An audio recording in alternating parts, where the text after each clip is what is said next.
265 रियासती ठाकुरों की जो गवर्नमेंट को दान कर चुके हैं हम। 10,000 करोड़ जमीन दान कर चुके हैं हम ठाकुर। रूपाली से पूछो तैने कितनी करी है। मैं बहिस्तरमा से पूछना चाहता हूँ, क्या 2014 से पहले तुम अपने बाप के नहीं थे? आज भी हम मरने के लिए तैयार है, समाज के लिए तन मन धन से सपोर्ट करते हैं। ना कि अगर कोई पीड़ित है, अगर कोई मार रहा हो तो पहले हम मरने के लिए तैयार है। समाज बड़ा है या राष्ट्र बड़ा? मान लो हम 10 लोग का परिवार है और परिवार बिखर गया तो हम समाज की कैसे रक्षा करेंगे। एक राजपूत नाम जो दिया है सेनानी ने, उसने कहा है लड़ जाना, भिड़ जाना, सर कट जाना, पर किसी के सामने झुकना मत। हमारा सरकार 4% को प्लॉट हो जो कोर्ट गए इन्होंने धोखे में रख दिए हम कि जो कोर्ट गए वो भी या नहीं वो भी सब मिलेगा एक समान, और जो कोर्ट गए बस प्लॉट उन्हें देकर हाथ खड़े कर दिए कि हम पर प्लॉट ना। क्या हमारी धरती नहीं ली सरकार ने? पश्चिमी उत्तर प्रदेश में जो ठाकुर समाज है वो नाराज है। किस बात को लेकर नाराज है? आज हम पहुंचे हैं गौतम बुद्ध नगर लोकसभा सीट की घोड़ी बछेड़ा गांव में। आइए जानते हैं आखिरकार ठाकुर समाज में किस बात को लेकर नाराजगी है। सर, ठाकुर समाज में नाराजगी देखने को मिल रही है, आखिर क्यों नाराजगी देखने को मिल रही है? क्या नाराजगी? ठाकुर समाज ने हमेशा जो है बीजेपी को बढ़ावा दिया, बीजेपी के साथ रहा हमेशा से। मनीष सिसोदिया, अरविंद केजरीवाल जो जेल में गए हैं उन पर सीबीआई ने आज तक भी कोर्ट में कोई सबूत पेश नहीं किया। वो केस क्या मोदी जी ने जो बॉन्ड नहीं खरीदे? एक बात। दूसरी बात ये कि रूपाली जो राज्यसभा सांसद है गुजरात से, उन्होंने कहा है कि ठाकुरों का था अंग्रेजों के साथ रोटी बेटी का रिश्ता रहा। हम रूपाली से पूछना चाहते हैं कौन सी रोटी बेटी का रिश्ता रहा? हमारा हमेशा संघर्ष रहा अंग्रेजों से। तो बताया जा रहा है वो तो माफ़ी मांग ली है उन्होंने। कोई माफ़ी नहीं मांगी उसने, ये बेकार बात, कोई माफ़ी नहीं मांगी। ये ढोंग चल रहे, कोई माफ़ी नहीं। 265 रियासती ठाकुरों की जो गवर्नमेंट को दान कर चुके हैं हम। 10,000 करोड़ जमीन दान कर चुके हैं हम ठाकुर। रूपाली से पूछो तैने कितनी करी है? कौन सा रोटी का बिस्तर है हमारा? एक बात। दूसरी बात, हमारी माँ पद्मावती जौहर हुई थी या नहीं हुई थी? मीडिया वाले कोई नहीं दिखाते इस बात को। पहले शाम को जनरल बीके सिंह ने बयान दिवाया कि मैं जो है लड़ने का इच्छुक नहीं हूँ, मेरा स्वास्थ्य ठीक नहीं है और जो है मैं चुनाव नहीं लड़ सकता। रात को टिकट कर दिया। वहां से गाजीपुर से वो जेल भेज दिए, जौनपुर से उनका टिकट नहीं दिया। क्या मतलब है? 3 बार सांसद बने अशोक प्रधान। अशोक प्रधान से जाके पूछो किसने बनाए थे? क्या शहर बसा था उस समय? 2014 में महेश शर्मा सांसद बनकर गए थे यहाँ से। महेश शर्मा ये कह रहे हैं कि जो मोदी का ना हुआ अपने बाप का नहीं हुआ। टिप्पणी करी है उसमें। 2014 से पहले मैं महेश शर्मा से पूछना चाहता हूँ, क्या 2014 से पहले तुम अपने बाप के नहीं थे? 2014 के बाद अपने बाप के हो गए तुम? महेश शर्मा जी ये बताया कि 2014 से अपने बाप के नहीं थे, 2014 से पहले। तो डॉक्टर साहब का विरोध है या किसी और का विरोध है? विरोध तो पूरा है हमारा। साहब का भी है। हम लोकतंत्र में वोट देते हैं, देश हित में वोट देते हैं, हम किसी पार्टी को वोट नहीं देते। तो इस बार जो मतदान किया जाएगा क्या सोचकर किया जाएगा? मतदान हम लोकतंत्र में देश हित में करेंगे, किसी पार्टी को नहीं, किसी जाति को नहीं। सब जाति हमारी हैं। और जहाँ मान सम्मान होगा समाज का, जहाँ मान सम्मान होगा समाज का, उसके लिए हम सपोर्ट करेंगे। हमारा आज तक सभी पार्टी देखी है हमने, और सबको, बीजेपी को सबसे ज़्यादा हमारे बुजुर्गों ने और हमारे भैया ने कहा, सबने तन मन धन से बीजेपी को आज तक सपोर्ट करा। लेकिन इस उम्मीद में इस पार्टी को 2-2 बार सपोर्ट करा कि ये यहाँ के जनता, जो हमारे ग्रेटर नोएडा के किसान और मजदूर, इनकी सुनवाई करेगा। मैं खुद डॉक्टर साहब के पास, जो माननीय सांसद जी और विधायक जी 10-10 बार जा चुका, सेक्टर और समाज की समस्या ले गए, लेकिन आज तक उन्होंने कोई भी सुनवाई नहीं करी। मान सम्मान की बात कर रहे हैं आप। मान सम्मान के लिए हमारे 2-2 विधायक जी आप ही की क्षत्रिय समाज से आते हैं ना। विधायक जी तो आते हैं, लेकिन एक बात तो बताओ, जब मान लो हमारा परिवार बड़ा है, 20 लोग हैं हम परिवार में, तो परिवार में जो मुखिया तो हमारा ही होगा। अब जैसे वहाँ से उन्होंने टिकट काटा है तो इसमें अब मानना, चलो बीके सिंह की तबीयत खराब ही मान रहे हैं, क्या उस क्षेत्र में और कोई है ही नहीं? उस क्षेत्र में कोई और है नहीं। हमारे समाज के लिए अभद्र टिप्पणी कर रहे हैं। ये वही घोड़ी बछेड़ा गांव है जहां पूरे क्षेत्र को बढ़ा हुआ मुआवजा दिया और 8 लोग मरे, गोली खाई। आज भी हम मरने के लिए तैयार है, समाज के लिए तन मन धन से सपोर्ट करते हैं। ना कि अगर कोई पीड़ित है, अगर कोई मार रहा हो तो पहले हम मरने के लिए तैयार है। समाज बड़ा है या राष्ट्र बड़ा है? ना, राष्ट्र तो भाई साहब देखो, जो अगर हमारा समाज ही बिखर जाएगा तो राष्ट्र की हम कैसे रक्षा करेंगे आप बताओ। जब हमारा परिवार बिखर जाएगा, मान लो हम 10 लोग का परिवार है और परिवार बिखर गया तो हम समाज की कैसे रक्षा करेंगे। देखो और हाँ कुछ कह रहे थे, बताइए। अभी 1 महीना पहले अथॉरिटी पर किसान बैठे थे, 2-2 महीना, 1.5 महीना, 1.5 साल हो गए। कोई भी जनप्रतिनिधि वहाँ से भाजपा का पहुँचा?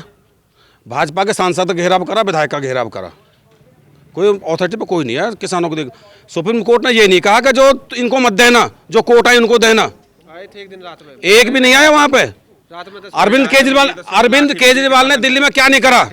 अरविंद केजरीवाल ने दवाई फ्री करी, अस्पताल फ्री करे, स्कूल में शिक्षा इतनी जाती कि इस बच्चे का एडमिशन नहीं था वहाँ पे। अगर आज सरकारी स्कूल में एडमिशन नहीं है दिल्ली में। अगर यहाँ घोड़ी बछेड़ा गांव की लोगों की उसकी बात करें, कितना मतदान है, कितना पोलिंग है? यहाँ 8,000 के आसपास का वो है, पोलिंग होगा 6,000 के आसपास, 5500 है। हाँ बताइए। भाई साहब एक बात तो बताओ, इन्होंने इस देश की जनता को अपंग कर दिया। सुनो, इस देश की जनता, मेरे एक सवाल का जवाब दे दे अगर कोई भैया इस बात को पहुंचा दे। 5 किलो राशन चावल की जरूरत नहीं है, शिक्षा और चिकित्सा फ्री करें, इनमें दम है मोदी और अमित शाह में। जो बीजेपी में जाता है वो तो हो जाता है कौआ से बगला, और जो बीजेपी के खिलाफ जाता है उसे वो उसके लिए सीबीआई दुनिया भर की लगा के उसे जेल में बंद करा देते हैं। तो इसके साम्राज्यों की जांच क्यों नहीं होती? हमारे गांव के एक शर्मा जी हैं, उस हरनिया का ऑपरेशन कराने गए, रीढ़ की हड्डी की नस काट दी, आज उनके बच्चे पंडित समाज से ही हैं। और हमारा गांव कई बार कह चुका कि इसके लिए कुछ सहयोग कर। जो महेश शर्मा इस क्षेत्र का सबसे रईस टॉप लीडर भी है और रईस भी है, आज उसके बच्चे रोड पर भीख मांग रहे हैं। उन्होंने कितनी बार पोर्टल पर डाली समस्या, लेकिन उसमें सुनवाई आ जाती है कि जी हमारी सहमति बन गई। उसके बच्चे आज रोड पे भीख मांग रहे हैं गांव में। किस बात की नाराजगी है? गौतम बुद्ध नगर लोकसभा लगभग 5,42,000 क्षत्रिय समाज है वोटर, और 2009 में अस्तित्व में गौतम बुद्ध नगर सीट सामान्य सीट में आई। अब तक क्षत्रिय समाज का कोई भी प्रतिनिधित्व या कोई भी प्रतिनिधि क्षत्रिय एमपी का यहाँ से नहीं है। दूसरा महत्वपूर्ण, गाजियाबाद जो लगातार कम से कम 28 वर्षों से, चाहे माननीय राजनाथ सिंह हों, चाहे रमेश चंद्र तोमर जी हों, चाहे बीके सिंह जी हों, लगातार बहुत से बहुत आंकड़ा पार 4 लाख, 5 लाख, 6 लाख आंकड़ा से यहाँ से चुनाव जीत रहे थे। लेकिन अचानक 15 मिनट पूर्व दिए गए बीके सिंह, माननीय बीके सिंह जी के बयान के तुरंत बाद 15 ब्रेकिंग न्यूज आ रही है कि अग्रवाल जी को टिकट हो गया। तो ऐसे अतुल गर्ग जी को, तो ऐसी क्या कमियां हैं समाज में? हम सारे क्षत्रिय समाज, ये सारा क्षत्रिय समाज 20 तारीख को, आने वाली 20 अप्रैल को घोड़ी बछेड़ा में एक महापंचायत का आयोजन हो रहा है, जिसमें अब क्षत्रिय समाज अपना जो अपमान है ये बर्दाश्त काबिल नहीं है और इसे सहन नहीं करेगा। और एकजुट होकर जो निर्णय पूरे क्षत्रिय समाज का, नौजवानों का, बुजुर्गों का होगा, उसमें निर्णय की जो सहमति बनेगी वहाँ पर एकजुट होकर वोट करेंगे। युवा भी है, यूथ से भी जानते हैं आखिरकार उनका क्या मन है, किस बात को लेकर नाराजगी है युवाओं में? युवा जो कह रहे हैं, सब में ज़्यादा जो पगड़ी उछाली गई है युवा हैं उस चीज़ से नाराज। ठाकुर समाज की जो पगड़ी उछाली गई है, 1 जगह, 2 जगह, 3 जगह से बराबर पगड़ी उछाली गई है। और फिर जौहर को लेके कहा गया, उसने नेता कौन है उसका नाम, रूपाला जन पोपाला, ये तो हमें पता नहीं है, पर मैं ये जानता हूँ क्षत्रिय समाज जो बिखर रहा है, एक राजपूत नाम जो दिया है सेनानी ने, उसने कहा है लड़ जाना, भिड़ जाना, सर कट जाना, पर किसी के सामने झुकना मत। ये क्षत्रिय समाज की आवाज़ है। नहीं तो माफी तो मांग ली है, बताया जा रहा है उन्होंने। अरे मैं कल्लू को कत्ल करके माफी मांग लूँ, काम वो माफ कर देगी सरकार? मैं किसी को गोली मार के कह दूं मुझे माफ कर दो, मैं मारता हूँ 2-4 को, तो मैं कह दूंगा माफ कर दो। मुंह से निकले हैं बयान ये कभी भुलाए नहीं जा सकते भाई साहब। अरे वो कम से कम ये तो सोच कर, समाज को नीचा दिखाने का काम बीजेपी सरकार कर रही है और इसको भुगतनी पड़ेगी। अब क्षत्रिय कहाँ दिखा रही है क्षत्रिय समाज को? और जगह रक्षा मंत्री हैं और यहाँ अपने 80-85 सीट काट दी गई क्षत्रिय समाज की। भाई गौतम बुद्ध नगर में बात की जाए तो 2 विधायक हैं। नहीं, विधायक जो भी है अब हो गए, अब नहीं, बीजेपी के खिलाफ है सब क्षत्रिय। जो कोई भी हमारे छत्रियों यहाँ के कोई खिलाफ। सुनवाई नहीं करी किसी भी विधायक ने। विकास को नहीं देख कर वोट करो। क्या विकास किया? कोई विकास नहीं है। कोई भी नहीं, किसी बस ने बीजेपी के कोई प्रशासन को बढ़ावा दे रखा है। जहाँ जहाँ 500 रुपए लगे वहाँ 5000 लग रहे हैं। सही बात है बिल्कुल। बस प्रशासन को बढ़ावा दे रखो।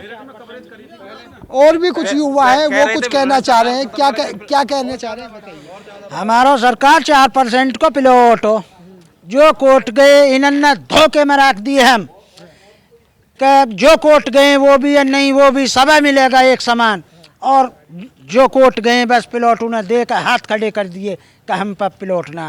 क्या हमारी धरती नहीं ली सरकार ने? हमें प्लॉट क्यों नहीं दिया? मुआवजा भी तो दिया था। मुआवजा दिया लेकिन प्लॉट नहीं दिए। तो लगातार प्रक्रिया चल रही है जो 6% का जो नहीं, ये गुमराह कर रहे हैं, ये किसानन ने भोले भाले किसानन ने भटकाने का काम कर रहे क्या हैं। सभी के ना दिए? जो कोर्ट गए हैं केवल उन्हीं के दिए हैं। कोर्ट में जब विवादित मामला तभी तो कोई नहीं, हम लोग इन्होंने रोक दिए कि कोर्ट जाने की कोई आवश्यकता नहीं है, हम सब देंगे एक समान, जो कोर्ट गए उन्हें भी और नहीं उन्हें भी। और अब ये कहते हैं कि जो कोर्ट गए हैं सिर्फ उन्हीं को देंगे। क्या हमारी जमीन नहीं गई? एक भाई को मिल गया और दूसरे को नहीं मिल गया, ये कहाँ का न्याय है? तानाशाही चल रही है जी सबकी यहाँ तो सरकार की। मैं आपको बताऊं, किसानों ने धरने दे रहे हैं, दिन रात पड़े हैं वहाँ पे, लेकिन रात को एसीपी साहब और विधायक साहब आते हैं रात को 10 बजे, कहते हैं कि धरना तो 2 मिनट में खत्म हो जाएगा यहाँ से। मन की जी कैसा हो जाएगा? अभी 10 बटालियन मंगाए दें, अभी 2 मिनट में उठेंगे यहाँ से तो किसान। तो ये तो तेजपाल नागर जी हैं विधायक यहाँ से।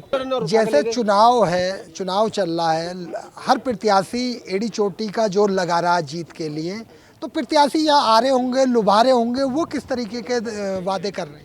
यहाँ प्रत्याशी महेश सभी आते हैं, तीनों ही आ लिए यहाँ पे, लेकिन महेश शर्मा जी आए थे चुपा चुप उधर कोने पर से होकर चले गए। किसी और से संपर्क नहीं करा, ना किसी घर आए, ना किसी मौत में आते, ना किसी शादी में आते। केवल कहाँ जाते हैं? वहाँ जाते हैं जिनके उसके जो हैं उनके वहाँ जाते हैं। एक बात। दूसरी बात, आपने एक बात कही थी कि आप जो रक्षा मंत्री नहीं है आपने बात कही थी, रक्षा मंत्री तो वो तो अध्यक्ष भी रहे थे। आपने मेरठ में कवरेज करी थी क्या? सम्मान की बात आई थी ना, वही बोलना चाह रहा हूँ। आपने मेरठ में कवरेज करी, जब मोदी जी पहुंचे थे, करी थी। राजनाथ सिंह कहाँ थे? पीछे बैक में थे नहीं, उनका फोटो था क्या उनका माला में शरीर आया था? आपसे पूछना चाहता हूँ, आप कवरेज करते हो, वो तो चौथे नंबर, ये तो राजनाथ सिंह के देन जो बोलते नहीं तक भी। स्टेज पे कई बार ऐसा हो जाता है कि बड़ी स्टेज होती है तो वो तो होते तो सभी। मैंने आपके भाई के चैनल से देखा था, स्टेज पे इतनी कोई भीड़ नहीं थी, इतने बड़े बड़े आदमी नहीं थे। मोदी जी थे, वहाँ प्रत्याशी था और 1-2 आदमी थे, राजनाथ सिंह बिल्कुल पीछे थे। इतनी बड़ी भीड़ नहीं थी जिसको आप कह रहे हो। यही तो कमी है। माननीय सुप्रीम कोर्ट, सर्वोच्च न्यायालय हिंदुस्तान का, उसने एक बात कही थी कि मीडिया चौथा स्तंभ है, ईमानदारी का स्तंभ है। मीडिया को ईमानदारी निभानी चाहिए, लेकिन मीडिया भी ईमानदारी नहीं निभाती। ग्रेटर नोएडा से नाव नोएडा के लिए यूनुस आलम की रिपोर्ट।